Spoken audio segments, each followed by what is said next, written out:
Hi, I'm Kelly Berger. I play for Team USA and also coach Division I Women's Lacrosse at UMBC. And this is my brother. Hi, I'm Steven Berger. I play professionally in the Major League Lacrosse for the Long Island Lizards, and I'm a member of Team USA. Growing up in Maryland, lacrosse played a major role in our lives. We played as kids, and then we went on to play in college and on post-college teams. Thanks to supportive parents, coaches, athletic trainers, and teammates, we've been able to raise our game to the highest levels in the sport. And we know that in order to play at your best, it's important to make safety a priority, especially when it comes to protecting your head. While there is a risk of injury in any sport, you need to understand that there's a possibility you could get a concussion. Most athletes don't like to talk about concussions in a serious way. But the fact is, if you want to play a long career and lead a healthy and productive life, you need to know the facts. You know, when we started playing sports, everyone looked at concussions as minor injuries. They were just getting your bell rung. If you got your bell rung, you shrugged it off and continued to play. Now we know concussions are not a laughing matter. Concussions are serious injuries. We need to pay attention to the risks and consequences of these invisible injuries. We've asked some concussion experts and members of the U.S. Lacrosse Sports Science and Safety Committee to join us in giving you a crash course in concussions. Pay attention. Whether you play boys or girls lacrosse, this information will help you stay safe in the game. The word concussion comes from the Latin word concussus, and that means violently shake. So basically that's what a concussion is. The brain is quite violently shaken inside the skull. And I think the one thing you have to understand about concussions is that size doesn't matter. It doesn't matter if you're the biggest or smallest player on the field or what position you play. Anyone can get a concussion. If in doubt, sit them out.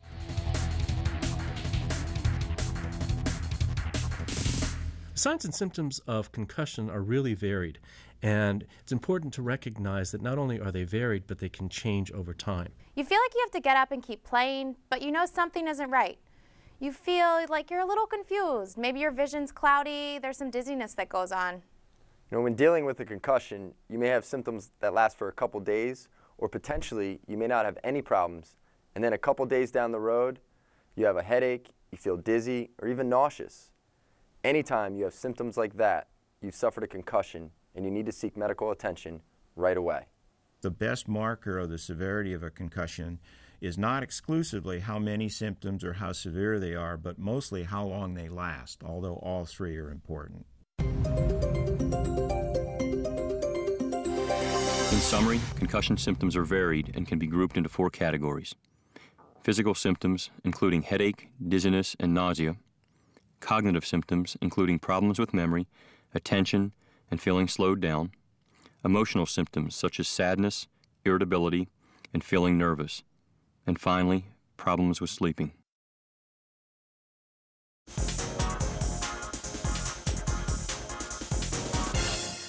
I think with concussion, there are age differences. I think we're concerned that our young athletes may recover more slowly than our adult athletes from the same concussion.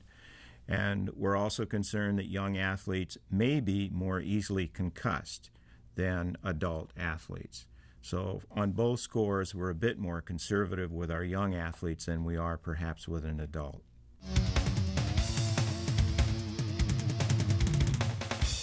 You need to be smart, you need to be honest, you need to tell someone.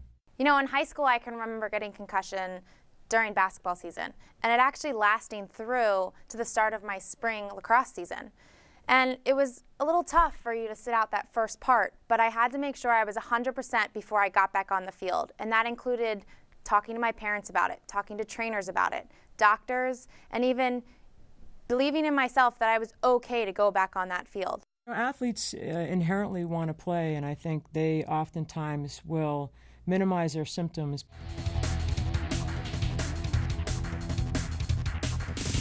If a player is symptomatic, they should not be playing at all. That player should be sat until that player is symptom-free, both at rest and when we physically exert them. One of the things that's important is rest. So not only physical rest, but also mental rest. And I think we sometimes minimize, what a kid will oftentimes go home and watch TV or start using the computer, and things like that are considered taxing. So you want to try to avoid some of those things. It's also important to avoid alcohol, avoid other types of medications or drugs that would affect your brain. If in doubt, sit them out.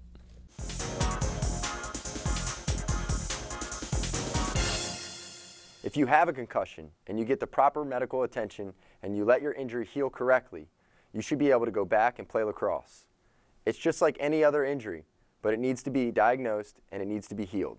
I think is important. Being able to look in their eyes and just get a sense that they're dazed, they're confused, they're having difficulty. When you ask them questions, they're slow to respond. You can tell that it's just taking them a little bit of time for them to answer your questions. A coach that's unsure as to whether or not a concussion has occurred should always err on the side of caution. Remove that athlete from participation until they can be absolutely certain that he or she is ready to return to play.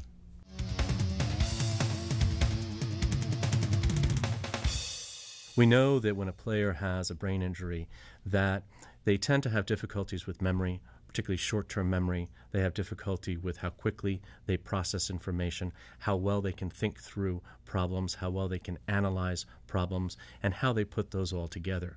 We know that those different aspects of brain functioning are affected in concussion. And so oftentimes the benefit of neurocognitive testing is that it just gives you a little more, one more piece of the puzzle, one more tool in your toolbox. If your team has the ability to do neurocognitive testing, you absolutely should take advantage of it. When you start off the season and they ask you to do a baseline test, you need to take it very seriously. Because after having a concussion, or what appears to be a concussion, your medical team can perform these neurocognitive tests that will show them how much your reaction time and your memory has changed based on that baseline test.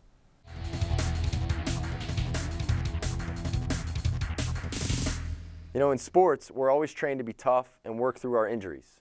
If you're a little overheated, you keep playing. If you sprain an ankle, just tape it up and keep going.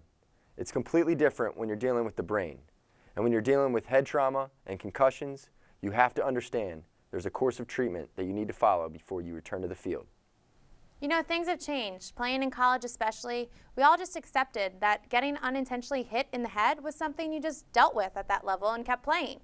Now we know more about the dangers associated with head injuries and concussions, and we're taking the time to get evaluated to ensure we're healthy enough to keep playing. So you have to educate the coaching staff that it's not okay to play with a headache, or that it's not okay to play if someone's had a concussion. Absolutely. If in doubt, sit them out. So there you have it, a quick look at concussions in lacrosse. Chances are if you play lacrosse or any sport where contact is involved long enough, you or someone you know will get a concussion. Keep in mind that if these injuries aren't managed and identified, the symptoms can last longer than you expect. Now you know the signs and symptoms, who to turn to for help, what to expect, and when it's safe to play. Injury is a risk in any sport, but today we know more information than ever before. Let's use the science to our benefit. Take what you've learned today and remember it. Play safe and raise your game. When in doubt, sit it out.